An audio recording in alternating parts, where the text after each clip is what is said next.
Dear Max FM with DJ Chinny.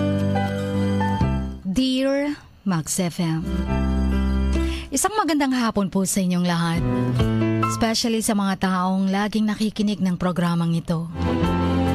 Itago niyo na lang ako sa pangalang Bogs.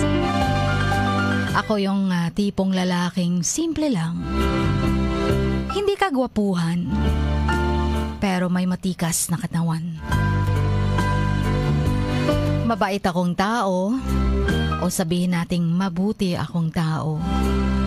Higit sa lahat, mapagmahal akong anak sa mga magulang ko.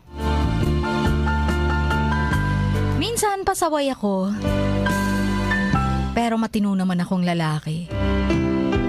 Kaya naman, medyo turing sa akin sa aming lugar ay isang heartthrob. Totoo naman yun, Chin. Hindi sa pagmamayabang, maraming babaeng ginugusto ako. Maraming babaeng lumalapit sa akin para makipagkaibigan. Pati yung mga kaibigan kong babae, umaasa din silang liligawan ko. Pero para sa akin kasi, kaibigan lang ang turing ko sa kanila. Ang iba parang kapatid ko lang. Ako kasi yung tipong lalaking loyal sa taong aking minamahal. Ginagawa ang lahat para sa aking iniirog. Ang kaso lang, sinira lang niya ang tiwala ko sa kanya. Chin, for 5 years na naging kami, halos lahat ng mga tao sa amin ay alam nila kung gaano namin kamahal ang isa't isa. Kulang na lang kaming ikasal. Minsan sabi ng iba sa amin, wala na raw kaming mapupuntahan kundi sa simbahan na ang tuloy. Siya na ang aking magiging asawa. Alam ng mga magulang ko at mga magulang niya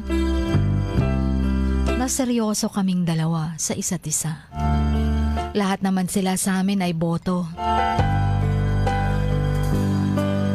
Pero paano nga ba kung malalaman ng mga magulang ko at kahit ng pamilya niya na niloloko lang pala ako ng anak nila? Sa totoo lang, Chin, gusto ako ng mga magulang niya. Naghihintay nga sila kung kailan ko dadalhin ang mga magulang ko sa bahay para mamanhikan. Pero nabigo ako. Nabigo ako kasi habang nagtatrabaho ako sa Bulacan, narinig kong nagawa niya pang magsaya sa iba kasama ang lalaking nanliligaw sa kanya. O baka sinagot na. Masakit pero kailangang tanggapin dahil alam kong mas may higit pa sa kanya na darating.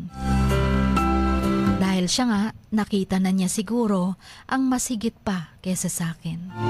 Kaya pinagpalit niya ako.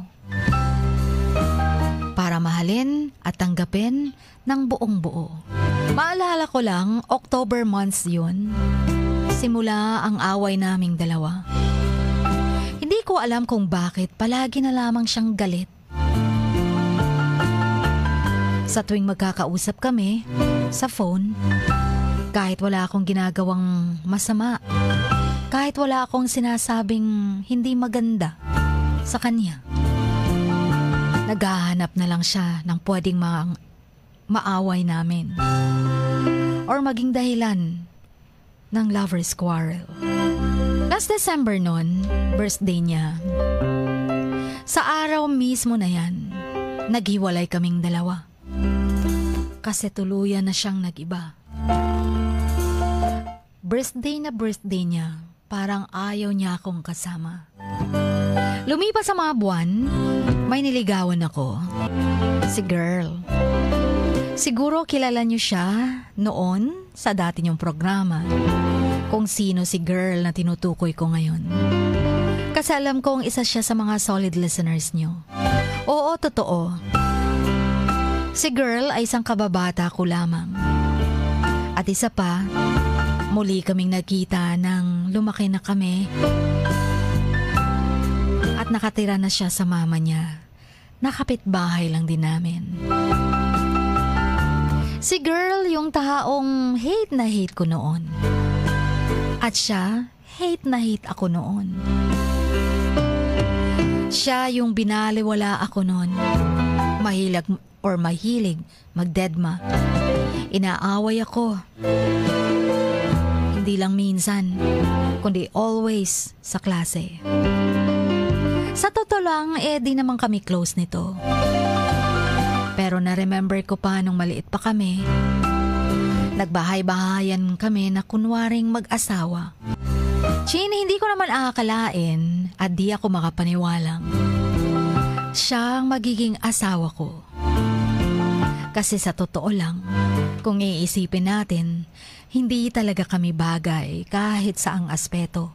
When I met her, muling nagbago ang mundo. Kasi muli kong binuksan ang puso ko para magmahal ulit. Maswerte ako. Dahil kami ang ibinigay ng Diyos para sa isa't isa. At maswerte ako dahil siya ang aking napangasawa. Minsan maraming nagsasabing, bakit hindi yung dati kong girlfriend ang nakatuluyan ko? Na ang tagal na namin. Minsan maraming nagsasabing, hindi ako yung taong nakauna kay girl. Dahil raw, wala akong dory sa kanya. Pero ito lang naman masasabi ko din sa kanila. Ako ang katabi ng asawa ko sa kama. Kaya wala silang karapatang manghusga na hindi ako ang nakauna sa kanya. Kaya naman, kung wala silang ebidensya at hindi nila nakita sa kanilang mga mismong mata, sana'y manahimik na lang sila. Hanggang lumipas pa ang mga buwan nang magkita kaming muli nung ex ko dito sa Jensen. Ginabi ako dito sa Jensen, kaya nung magkita kami at nakapag-usap, nakitulog ako sa kanila sa bahay ng lola niya. For old time's sake. Nang dumating ako sa bahay ng lola niya, inayos niya ang kwarto na hihigaan ko. Alam kong mag-isa lang ako dapat doon. At yung ex ko naman sa kabilang kwarto.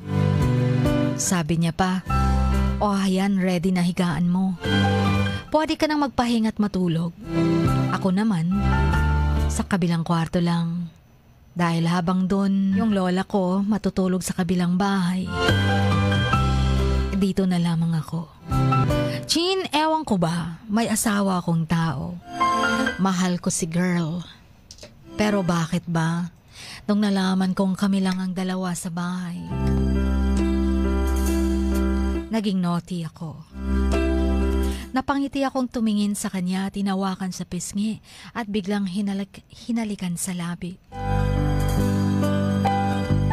Tuluyan kaming nadala sa aming mga emosyon.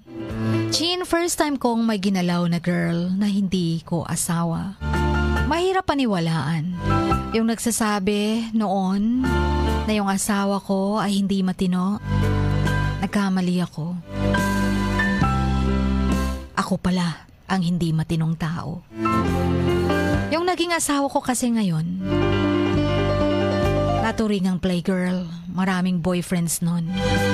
Isa pa sa karamihan ng mga exes niya ay halos mga tiyuhin ko pa. Kaya maraming nagtaka kung bakit naging kami. Pero yun na nga siguro ang sinasabi nilang tadhana, no?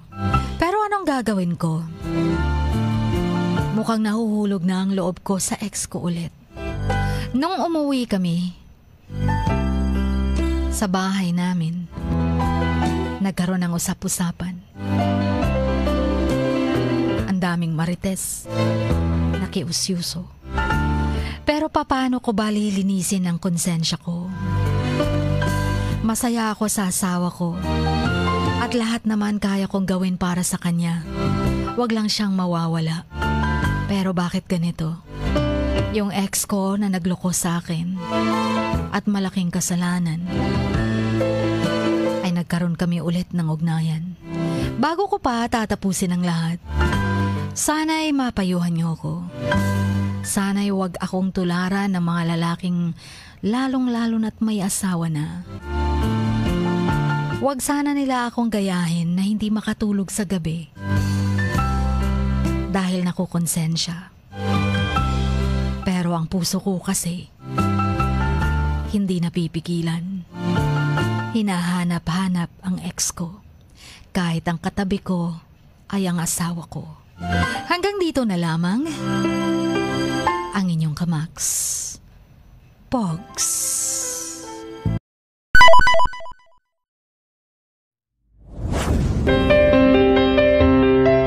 Sing like no one is listening. Love like you've never been hurt. Dance like nobody is watching. And live like it is heaven on earth. Dear Max FM. Dear Max FM with DJ Chini. Samahan si DJ Chini tuwing 1:00 hanggang 3:00 ng hapon, Lunes hanggang Biyernes sa Dear Max FM. Dear Max FM with DJ Chini. Ipadala na ang sarili niyong kwento, matuto ng leksyon at gawin itong inspirasyon. Dear Max FM with DJ Chini.